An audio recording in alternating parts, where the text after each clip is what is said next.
샬롬, 대전선악교회 차승환 목사입니다.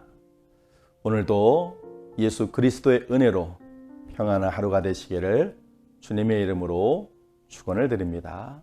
오늘은 베드로후서 3장 1절부터 7절까지의 말씀으로 먼저 이것을 알아야 합니다 라고 하는 제목으로 말씀을 보도록 하겠습니다.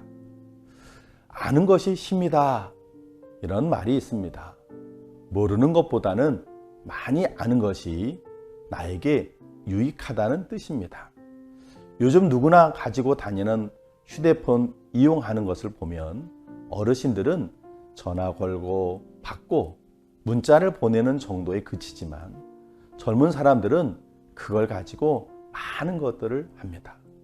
그래서 어르신들에게는 휴대폰이 손전화기에 불과하지만 젊은이들에게 없어서는 안 되는 미니 컴퓨터입니다. 같은 휴대폰이지만 그것을 통해 얻는 유익은 하늘과 땅 차이입니다. 우리가 세상을 살아갈 때 아는 지식이 많을 때 유익하듯이 신앙생활에 있어서도 영적인 지식이 있으면 유익합니다.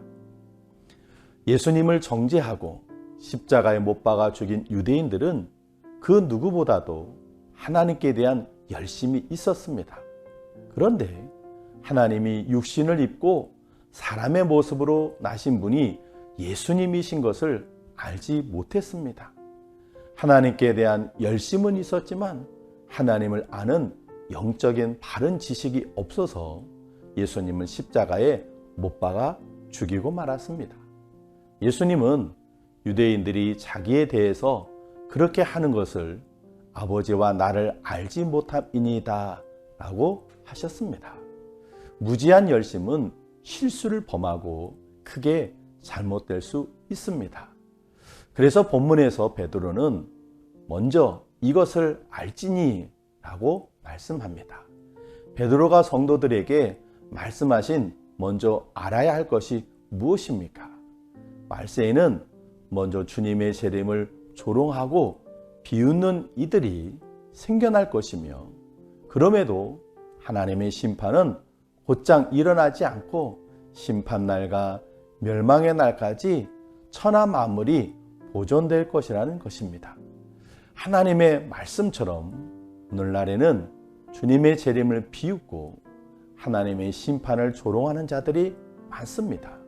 심지어 기독교인들조차 재림을 신화와 같은 이야기로만 생각하는 이들이 있습니다. 하지만 재림과 심판은 앞으로 반드시 일어날 하나님의 역사입니다. 또한 세상은 심판날까지 별탈 없이 보존될 것입니다. 우리는 이 사실을 잘 알아야 합니다. 하나님의 심판이 없는 것이 아닙니다. 심판 전에 있을 말세의 모습을 잘 알아서 바른 영적 지식을 갖고 살아가는 지혜로운 성도들이 되시기를 바랍니다.